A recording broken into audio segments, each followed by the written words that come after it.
Unique new Bharti publication के इस YouTube channel पर मैं मुकेश सर आप सभी लोगों का अग्निवीर मॉडल सेट 6 के डिस्कशन क्लास में स्वागत करता हूं। चलिए आइए मॉडल सेट 6 का डिस्कशन क्लास अब हम लोग देख लेते हैं। आज क्या कहा जा रहा है, यहाँ देखो, कौन सा पूर्ण घन है परफेक्ट क्यूब। पता है परफेक्ट क्यूब आपको पता है, जैसे 2 का क्यूब होता है 8, इसके बदले परफेक्ट क्यूब किसको कहेंगे, जिसका पूरा पूरा घनमूल निकलेगा।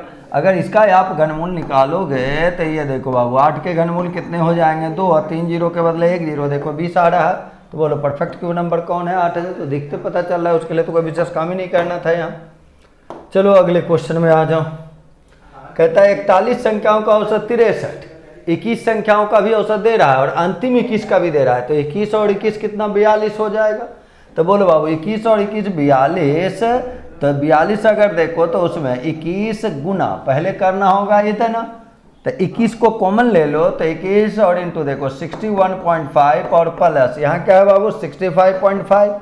तो ये जो 21 का ये था 21 का ये था, तो ये 42 संख्या का योगफल आ गया। इसमें 41 संख्या का योगफल घटा दो तो 41 और इंटू में कितना 63। यही 21वां संख्या है जिसको आप छोड़ें शेष संख्या। कहता है अगर 21वीं संख्या को छोड़ दिया जाए तो शेष संख्या का औसत। तो पहले जो ये निकाल रहे हैं, ये कैमा संख्या निकाल रहे हैं 21वीं संख्या, तो पहले ये 21वीं संख्या यहाँ से निकालो बाबू। चलो इसका कैलकुलेशन करो, बोलो यहाँ से 21 गुना ये तो 1 हो जाएगा, उसको हटाइए तो 1 1 2 और 5 5 2 7 हो जाएंगे और ये 12। अब माइनस में इसको गुना करो बाबू। तो बोलो अब यहाँ से 3 गुना 1 करेंगे कितने हो जाएंगे 3 हो जाएंगे। आइए देखो ये 12 और 6 18 का 8 रेस्ट 1 हो जाएगा, 24 और 1 25 हो जाएगा। चलो इसको मल्टीप्लाई करो 21 7 47 से रेस्ट बच जाएगा कितना 14। 21 दूनी 42, इसको जोड़ोगे तो 4 2 6, तो रिमाइंडर बच जाएगा 5। 21 में 5 को जोड़ेंगे तो ये कितने आएंगे 21 5 26 और माइनस में कितना है 2583। तो अगर 21वीं संख्या आपको निकालना होता तब आप क्या लिखते बाबू, 7 में 3 घटाते 4 लिख देते, 16 में 8 घटाते 8 यानी 84 होता। लेकिन क्वेश्चन ये नहीं पूछा, क्वेश्चन कहा कि इस 21वां संख्या को छोड़ दीजिए। तो ये बताओ 21वां से अगर हम सभी 41 नंबर को देखें उसका औसत 63 था, उसका सम आप यहाँ निकाले हुए कितना 2583 निकाले हुए होने, इसका सम यही ना है, उसका सम गुना जो किए यहाँ जो आप गुना किए देखिए ये 3 आया था, ये 12 और 6 18 रेस्ट 1 आया था, 24 1 25 2583। इसमें कहता है 21वां को छोड़ दीजिए यानी 84 को छोड़ दीजिए। अब देखो तो 21 संख्या में एक संख्या छोड़ देंगे तो 20 संख्या, तो इसका 20 से भाग दे दो एवरेज हो गया। 13 में 4 को घटाओगे तो 9 होगा और 17 में 8 घटाओगे 9 होगा, तो ये 2499 बटे 20 आ गया। इसको आप चाहें 2 से पहले भाग लगा लो 1 2 और यहाँ देखो बाबू ये 9 है तो कितना 4 हो जाएगा और फिर यहाँ 9 हो जाएगा 0.5 हो जाएगा बटे में 10 हो जाएगा। तो ये इधर आ जाएगा, क्या लिखाएगा 124.95 आ जाएगा।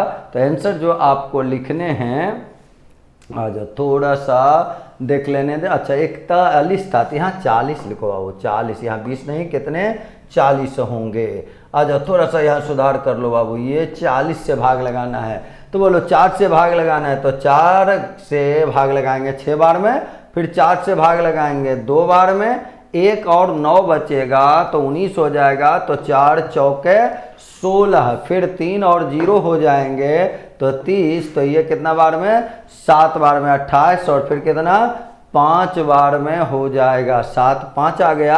अब बटे में नीचे कितना 10 हो जाएगा, ये पॉइंट को एक लेफ्ट कर देगा तो आंसर जो आएगा वो बताओ कितने हो जाएगा 62.475 62.475 इतना।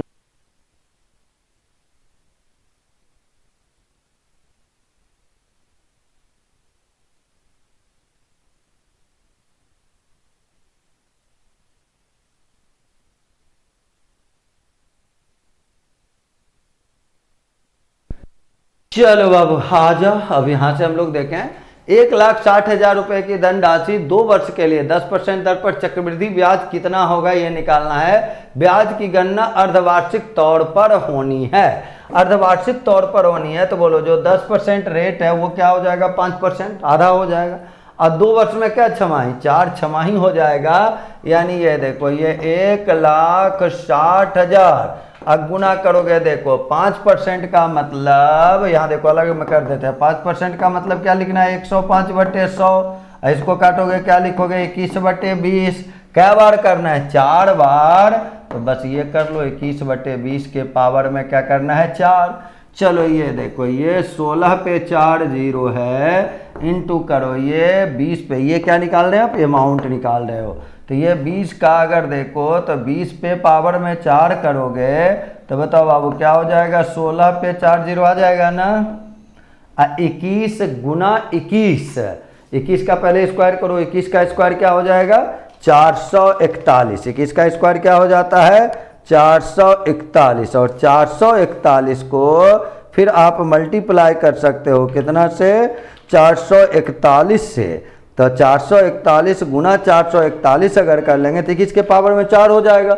और 441 गुना 441 क्या होता है, 194481 होता है। क्या होता है बाबू, 194481 होता है। बस यही तो काम करना है। देखो 194481 होता है। अब आ जाते, ये तो डायरेक्ट कैंसिल हो गया, ये अमाउंट निकल गया। लेकिन आपको तो CI चाहिए था, तो बोलो 194481 में CI निकालने के लिए क्या करोगे, 16 पे 4 0 को घटा दोगे। तो 16 पे 4 0 को घटाओगे तो इधर तो 4481 आ जाएगा। आइए देखो 19 में 16 घटेगा 3, आंसर आया देखो 34,481। और ये कहाँ है, ऑप्शन नंबर बी में। अर्धवार्षिक रहता तो पूरे ईयर के लिए अगर रेट है कितना %, 10%, तो आधा साल में जमा होगा 5%, तो 5% लेना। और 2 वर्ष में 4 छमाही हो जाएगा, इसलिए पावर में 4 ले लेना था। चलो आ जाओ, ये क्वेश्चन देखो क्या कह रहा है, कौन सा सही है, बड़ा छोटा का पहचान। अब इक्वल टू का तो खैर घटना ही यहाँ नहीं होगा। अब इसमें केवल बड़ा छोटा का पहचान आपको करना है। बोलो 24 गुना 9 करो, तो 9 चौके 36 रेस 3 18 और 3 21, यानी कितना 216 होगा। यहाँ से चलो 13 गुना या 48 रेस्ट 4 हो जाएगा, 16 और 4 कितना 20 हो जाएगा। यही ना है, कितना है 208। तो ये देखो इधर है बड़ा और इधर है छोटा, क्रॉस मल्टीप्लाई किए, ये बड़ा आया 216, ये छोटा आया। तो जिस साइड का बड़ा वो होता है बड़ा भिन्न, जिस साइड का छोटा वो होता है छोटा भिन्न, यानी ये बड़ा भिन्न है और ये छोटा भिन्न, तो वही तो लिखा हुआ है। तो आंसर हो जाएगा कौन, ऑप्शन नंबर बी जो है वो सही है। 9/16 जो है वो बड़ा फ्रैक्शन है। चलो अगले क्वेश्चन में आ जाओ फटाफट। 2 असहभाज्य संख्या, ये ध्यान दो, असहभाज्य संख्या किसको कहते हैं, जिसका HCF 1 होता है। HCF क्या होता है, 1। अल्लासा जो होगा वो क्या होगा, दोनों के गुणनफल के बराबर। तो देखो क्या लिखा हुआ है, सहअभाज्य संख्याओं का गुणनफल। 2 असहभाज्य संख्या में कोई भी कॉमन फैक्टर नहीं होगा, और अगर कॉमन फैक्टर नहीं होगा तो एलसीएम हमेशा संख्याओं के गुणनफल के बराबर हो जाएगा। तो आंसर क्या लिखिएगा, संख्याओं के गुणनफल के बराबर, यानी ऑप्शन नंबर बी। चलो आ जाओ, अब ये तो बोर्ड मास रूल वाला है, इसको तो फटाफट बनाइए। ये देखें यहाँ से आप चाहें तो ये है 5 और 7 कितना 12, 6 में 12 घटेगा, 9 और 6 को जोड़ लो तो 9 6 कितना 15, अब 15 में कितना घटा दिए 12, तो बोलो 15 में 12 अगर घट जाएगा तो कितना 3, तो यहाँ तक का मान क्या निकल गया 3। अब देखो 15 + 12 27 में 3 को घटा देना है, तो 27 में अगर 3 को घटा देंगे तो क्या आएगा 24। ये 1/3, तो ये बोलो क्या हो जाएगा 8, तो 56 और भागा में 8 करोगे, रिजल्ट क्या होगा 7 हो गया। बदमाश रूल जोड़ घटा गुना भाग पे हमको क्या काम करना है वो तो आप जान ही रहे हैं। चलो ये देख, क्रय मूल्य पर 1/7 का हानि होता है। यदि पेन इतना रुपया में बेचा जाए तो लाभ %। तो क्रय मूल्य अगर x लोगे तो हानि है x/7। हानि कहने का मतलब विक्रय मूल्य जो रहा होगा क्रय मूल्य से कम रहा होगा, यानी इतना माइनस इतना का वैल्यू दे रखा है कितना 144। तो बोलो बाबू यहाँ 6x/7 बराबर 144 है। 6 से काटोगे इसको तो 24 बार में कटेगा। क्रय मूल्य निकालते 7 चौक 28 रेस 2 हो जाता, 14 2 16, बोलो कितना होता है 168 रुपया में वो खरीदा था। अब कहता है अगर 189 में बेचेगा, तो बोलो ये CP है और ये SP है, तब तो लाभ हो जाएगा। कितना का लाभ हो जाएगा? ये देखो, ये 1 और ये 2, 21 का। बताओ बाबू, प्रतिशत लाभ के लिए, परसेंटेज प्रॉफिट के लिए क्या लिखना होगा? प्रॉफिट बटे सीपी। सीपी कितना है? 168 है, और इंटू में क्या कर लोगे? 100 है ना। 21 अठे 68 से है ना। अब देखो 25 बटे 2 यानी क्या आएगा? 12.5%। 12.5% देखो बाबू कहाँ है? ऑप्शन नंबर ए में। तो 27 का आंसर जो लिखेंगे क्या लिख लेंगे? Option number A. चलो आ जाओ बाबू, अगले क्वेश्चन में आ जाओ। ये देखो क्या कहता है? 5 दोस्तों के बीच एक केक बांटा जाता है। 5 आदमी के बीच एक केक बांटा गया है, ये आपको दे रखा है, और फिर आपको कह रहा है 4 को केक का क्रम से 1/8, 1/6, 5/12 1/8 मिलता है। केक का कितना हिस्सा 5वें दोस्त को मिलता है? तो पहले तो इस सारे फ्रैक्शन को जोड़ दीजिए। तो बोलिए यहाँ से एलसीएम इसका कितना ले लेंगे? 24।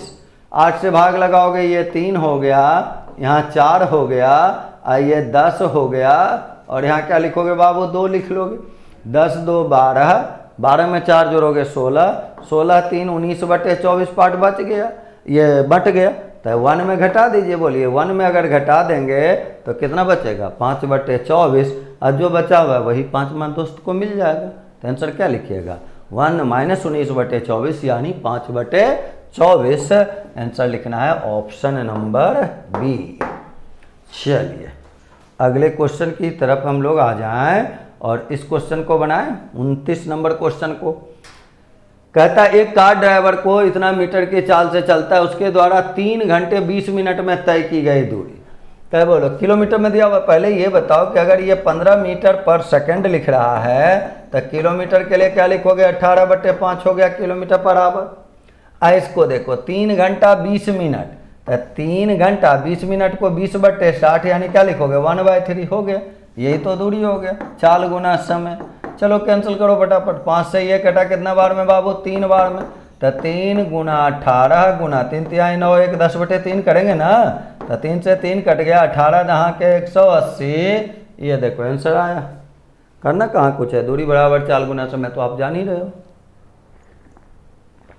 चलो अगले क्वेश्चन में आ जाते हैं हम लोग। अगला क्वेश्चन क्या कहता है? ये देखो, रोहन और रोहित किसी काम को 10 दिन में एक साथ कर सकता है, जबकि रोहन उस काम को अकेले 15 दिन, रोहित अकेला। तो जब भी ऐसा रहे कि 2 का साथ वाला दे और अकेला दे, तो ये फॉर्मूला यूज कर लो, सबसे आसान। xy/y - x। तो क्या लिखोगे? 10 × 15, 15 में 10 घटाओगे 5, 5 से कटेगा ये 3 बार में 10 यहाँ 30 दिन, और 30 दिन कहाँ लिखा हुआ है बताइए? तो ऑप्शन नंबर ए में। ऑप्शन नंबर ए में क्या लिखा हुआ है आपका? 30 दिन लिखा हुआ है। तो आंसर हो गया कितना दिन? 30 दिन। तो इस रूप से सभी 10 प्रश्नों का मैंने सॉल्यूशन कर दिया इस सेट का।